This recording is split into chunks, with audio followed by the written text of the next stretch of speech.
In this episode, I confront continuing debates about undocumented students in U.S. public schools and redefine the narrative that these students are taking time and financial resources from schools unfairly. I'm Dr. Emily Sherwood. So there's a bill right now in the Tennessee legislature, Senate Bill 836, and it just passed the Senate. It requires schools in Tennessee to determine the status of children. So in other words, to determine if students are undocumented. That means that they come to the United States and they don't have paperwork. They're not.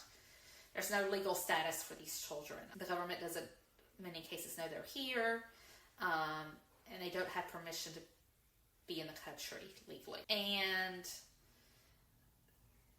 the whole idea behind this bill, what is said is that these students are taking away resources unfairly, that these families don't pay taxes, that the families don't contribute financially enough, whereas native born children do. And this is very much an American idea, to have a bill like this. I cannot find anywhere globally that has a blanket policy about students, undocumented students, or going to school. There are places where it's discouraged, certainly. You hear a lot about Europe and how migrant students are discouraged from going to school. But it's not a blanket statement. The only country that really has a blanket statement of foreign students attending public schools is China. In China, up to grades 11, foreign children cannot attend school with Chinese children. And that is not an economic argument usually. It's usually the argument that Chinese values, that students should promote Chinese values, and having students from other places come in and have different values that could cause a problem. Now, it's interesting that that teachers from America, from Europe, from Britain, particularly teach English in schools in China, and that's considered okay. But there's a ban on students. The exception to that in China is if the student's family has permanent residency. So that's the equivalent of a green card in China. But that's pretty rare and hard to get. Most foreigners that are in China, such as teachers, consulate employees, import-export employees, their own some sort of visa, which is not permanent residency. So China actually has a lot of schools to serve students who are foreign, and they can only serve foreign students. They have more international schools than anywhere else in the world. And in the past, and still sometimes today, COVID messed this up a little. Parents would actually give birth to children outside of China, in part because if the children had a foreign passport, they could go to those schools. Those international schools. But anywhere else in the world, there's usually not a total ban on immigrant students or a charge for tuition. The students are usually accepted into the schools. And in some of the countries that are highest performing according to world rankings, there's actually really big immigrant populations, particularly in these city-states like Hong Kong and Macau. There's really large immigrant populations. And the research shows that in most cases, immigrant populations can on average do better than native-born populations, and so immigration is actually encouraged in many of these countries. In places like Canada and many places in Europe, immigrants will do better than native-born students on a variety of tests. But in the United States, this is the argument, is that these students are bringing down schools, and that economically it's a drain of society. Well, is it a drain or is it an investment? So just statistics about what's going on in Tennessee particularly. This is a very unusual bill in Tennessee. Tennessee, in 2017, there was a bill in the state legislature, and there was one, I believe, in 2012 or 2013, and I was actually there when it happened. There was a bill on the floor, a bill to allow undocumented students to go to the college at in-state rates. In Tennessee, students can go to college regardless of their immigration status, but they have to pay extra. They have to pay out-of-state rates. And that failed, but it failed by 3 points. So Tennessee has become very radicalized in the last few years because now there's this bill which is the most radical in the nation. And the idea that economically students are drained in society if they're undocumented is just not held up by their evidence. There's kind of fuzzy statistics because the nature of being undocumented, we don't know how many people there are, how much they make, or how much they pay in taxes, but most immigrants, undocumented or not, do pay taxes. And Tennessee is also a sales tax state, which means that state taxes come primarily from buying things, which people buy things.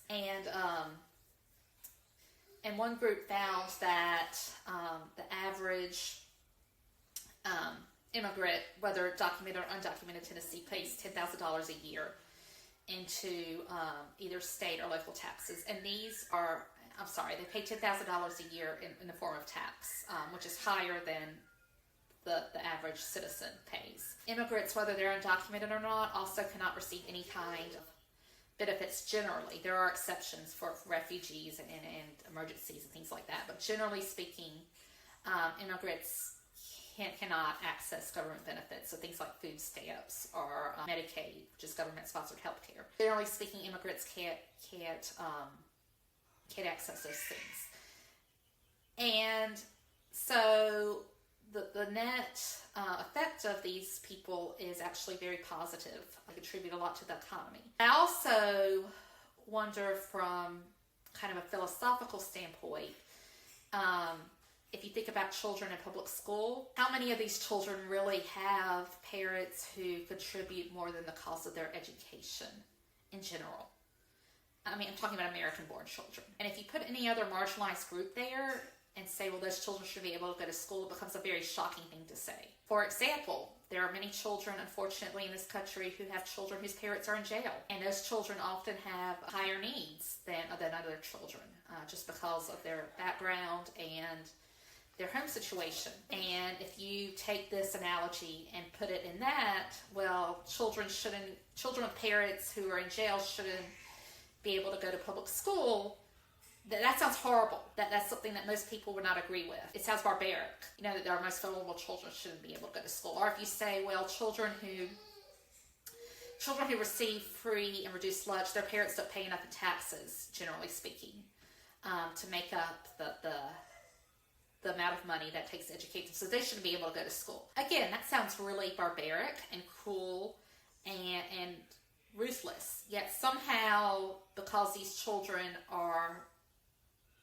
come from another place, there's this idea that they should be denied an education, whereas these other groups should be able to have an education. So again, it's valuing children based on how they look and where they come from more than some children more than others, which is not an American virtue, and it's, in my opinion, very, very wrong. Just to give a little legal background for this, so there's a case in 1982 called Plyer versus O. And this case ruled that children should be able to go to school no matter what their immigration status. And the logic behind that is that if there was not this law, then there would be 2 tiers of society. One that is able to compete and go to school and do well, and that's, the average citizen or permanent resident or someone who has status. And then there's undocumented children, and the undocumented children would become an underclass economically. And when we think about this law and how much Tennessee and other states in the United States benefit from immigrant labor, that is cheap because these immigrants are undocumented. Sometimes they can get work permits, but you can pay those people less because they're desperate. It makes sense about why this bill, why people would want this bill. The people in charge, the people, especially conservatives, I want this bill because these children can then be exploited. They can have to work very young or even underage because, again, they don't have status, so they're never recorded. Even when they get older, if you can't access an education, they can be, they can pick vegetables, they can clean houses for very, very cheap, and that can be used. And to me, that is disgusting. But anyway, I have a lot of opinions on this. Plier versus Doe has been upheld. There's actually been several attempts to pass laws like this in both California and in Alabama. There actually were laws for this, and the courts blocked it. So probably if this passes, and unfortunately I think it probably will, what will happen is that this will go through the court system, and it'll probably end up at the Supreme Court. The Supreme Court in the United States has the power to overturn previous court cases. So because this is a court case that has the law now that children can go to school no matter their status, the court can come back and say, well, that was the wrong verdict, and we're going to overturn it. And this is exactly what happened if you follow American politics in the Roe versus Wade case in 2022. That was another case that had very little federal law. In other words, the legislature, the House and the Senate, did not make a lot of laws about abortion. It was mostly based on this one court case, Roe v. Wade, 1973. And the Supreme Court, which is now very conservative, probably the most conservative it has been in probably 50 years,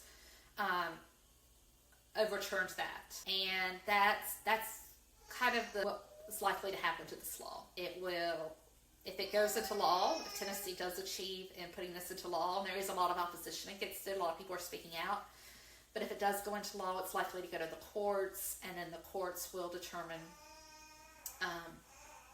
if it can stand or not. And with this particular Supreme Court and this particular president who appointed most of the people in the Supreme Court, I think it's likely to happen. And if it does, then millions of children will be affected. And